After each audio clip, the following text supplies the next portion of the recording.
Welcome back. 2013 allowed some literary greats to shine, and new authors were able to share their life-changing stories with audiences around the world.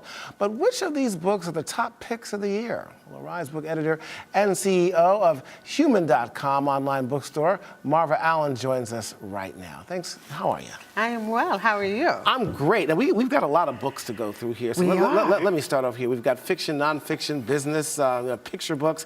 Well, the first one here, Americana by Chimamanda Ngozi Adichie. Tell us about that book. That book, you know, we covered a lot of these books in our regular segment, but one of the things that I loved about this book was how it dealt with race. You know, coming from a country like Nigeria, which is where she was born, everybody's black, coming to America and having to deal with race as something she'd never considered before. So it's a really poignant look at cultural nuances once you have left a country for another with a different value system. Moving down the list here, And the Mountains Echoed by Khaled Hosseini. Tell us about that. He is such a great writer. And this book is about, you know, what I love about this book is it talks about human failures. You know, how we are as human beings, we are not perfect. And how we love, how we betray, you know, how we support, how we sacrifice. And so the message in this book is just amazing. I gotta, you know, this next person here, of course, he had a one-man show on Broadway, and of course is traveling around the world now. Of course, the former heavyweight champion of the world, Mike Tyson. A rather tragic figure in a sense here, but he comes out with this book, and this is based upon, of course, his play, Undisputed Truth. Talk to us about this. You know, this is the most honest book I have read all year, and I loved it. I loved every bit of it. I loved his truth, and I loved his hope. And you know, by the end of the book, you know, he's saying, I'm not perfect, I had a tumultuous life, but I'm looking forward to something new. I'm looking forward to the change, and I'm hopeful that my life will get better. Reading this book, what did you take away from this book that you can just live with forever? I took away the fact that this man, through all this adversity, was so great. What would have happened if he had been loved and supported through his life? How much greater could he have been? Do you think this may have a healing effect, not just only for the reader, but for Mike Tyson himself? That's what we hope. We absolutely hope. And you know, as he writes the book and he talks about it, he says, I am hoping, even as I'm writing this book, I'm still feeling sadness, you know, but I'm very hopeful that I'm going to make it through. We're going to continue somewhat on the fighting theme. You say this next book is a punch-drunk memoir. This is Mo Better Blues by Amir Questlove-Thompson and Ben Greenman. Punch-drunk? Yes. This book is the most unique book of 2013. It is written in a style we haven't seen before.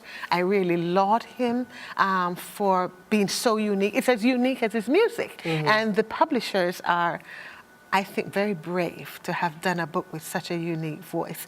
And you learn so much. It's just a great journey. Well, brave in the sense that you don't think this is going to be a moneymaker, or brave in saying that they're paving some new world he's made money. Here. Oh, no. This book has done very, very well. It's on a lot of people's bestsellers lists, but it is such a unique story, and it is written in such a unique way that we don't often see.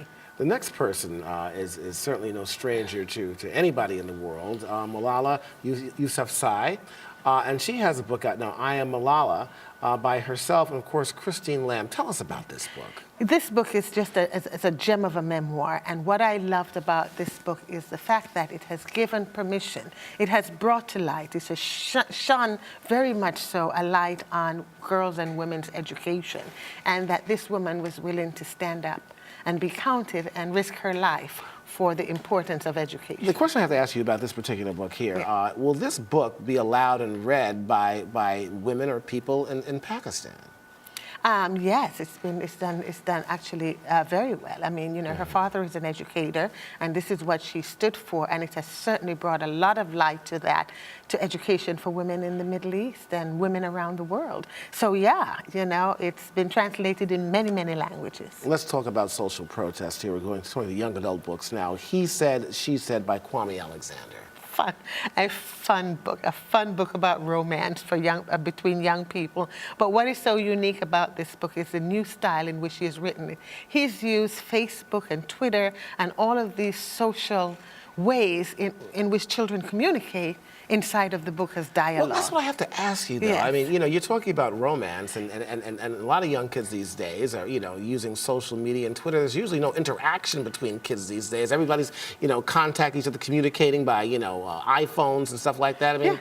Yeah, people are doing that a lot, and kids are doing that often. And so, you know, he was true to their habits and used it in the book as a wonderful, wonderful dialogue tool. I adored everything about this book. I had the privilege and honor of interviewing a picture book Yes. by this next person, as well as Ashley Bryan, Nikki Giovanni, and the book is called The Sun Is So Quiet. The Sun Is So Quiet, a book of poetry that was first issued in 1996, and has stood the test of time and will be reissued again in 2014. I just think it's a great way to introduce kids to poetry. Are there still crayons these days? A Day the Crayons Hit by Drew Daywalt, illustrated by Lala Jeffers. Oh my I think God. they existed anymore. Oh, crayons are absolutely existing, and this is one of those books where you thought to yourself, why didn't I think of this? It is so unique, and it's about some crayons that went on strike because black wants to be used more for just outline, and the sun should only be orange or yellow. And so if you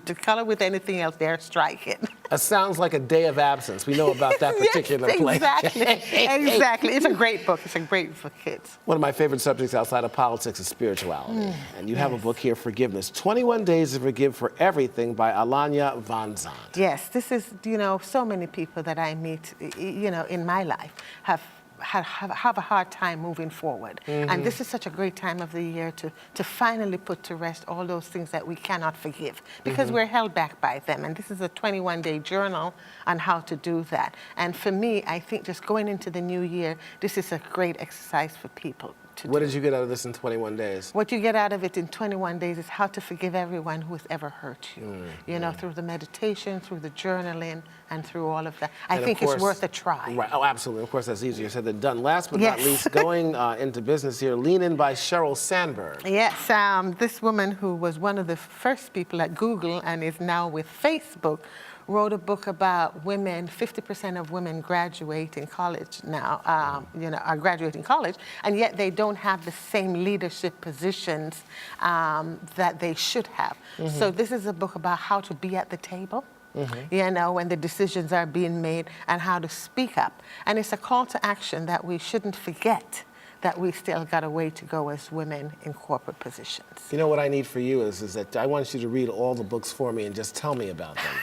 You can tell me a good bedtime story, Marva. All this stuff this is just fantastic. It is absolutely fantastic. And you know, I believe you can't ever go wrong when you're reading, so put these on your list and get to them one by one. How do you pick your books? How do you come up with deciding to read one book over another?